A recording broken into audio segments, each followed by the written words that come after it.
మీరు వాడబారని మహిమా కిరీటము పొందుదురు. చిన్నలారా, మీరు పెద్దలకు లోబడి ఉండుడి. మీరందరూ ఎదుటివాని ఎడల దీన మనస్సు అను వస్త్రము ధరించుకొని మిమ్మల్ని అలంకరించుకొనిడి.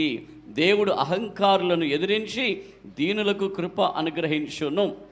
అంటే ఇక్కడ చెప్తున్న మాట ఏంటంటే, ప్రధాన కాపరి అయిన యేసుక్రీస్తు వారు ఎక్కడున్నాడు ఇప్పుడు? ప్రధాన కాపరి అయిన యేసుక్రీస్తు వారు ఎక్కడున్నాడు ఇప్పుడు? పరలోకములో ఉన్నాడు. ఆయన ప్రత్యక్షము కాబోతూ ఉన్నాడు. దేవునికి స్తోత్రం కలుగునుగాక. యేసు క్రీస్తు యొక్క రాకడ అతి సమీపమై ఉన్నది. యేసు క్రీస్తు యొక్క రాకడ అతి సమీపమై ఉన్నది. మనకు ఒక కిరీటం ఉన్నది. ఆ కిరీటము వాడబారని కిరీటము. హల్లెలూయా, ఆమేన్. కాబట్టి ఏమంటున్నాడంటే అక్కడ మీరు చూడండి, ఈ వాడబారని మహిమా కిరీటము పొందుదుము.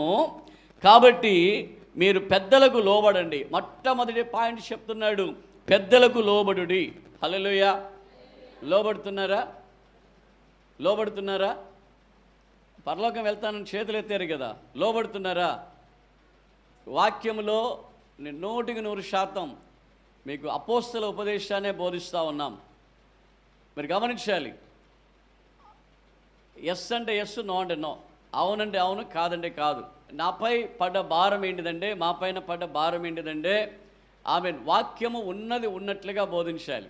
ఉన్నది ఉన్నట్లుగా మీరు మిమ్మల్ని సరిదిద్దుకొని పరలోకానికి సిద్ధపరచాలి. మీరు సిద్ధపడాలి, మీతో ఇంకా కొంతమందిని సిద్ధపరచాలి. హల్లెలూయా.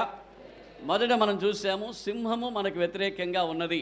గర్జించు సింహము మనకు వ్యతిరేకంగా, మన కుటుంబానికి వ్యతిరేకంగా, మన దేశానికి వ్యతిరేకంగా, సంఘానికి వ్యతిరేకంగా ఉన్నది.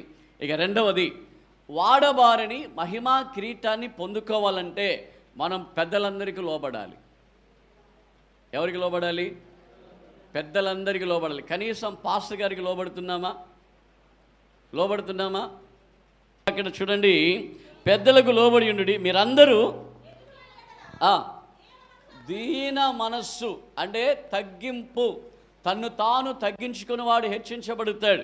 దీన మనస్సు అనే వస్త్రమును ధరించుకొని మిమ్మల్ని అలంకరించుకొనుడి. అహంకారను ఎదిరించి.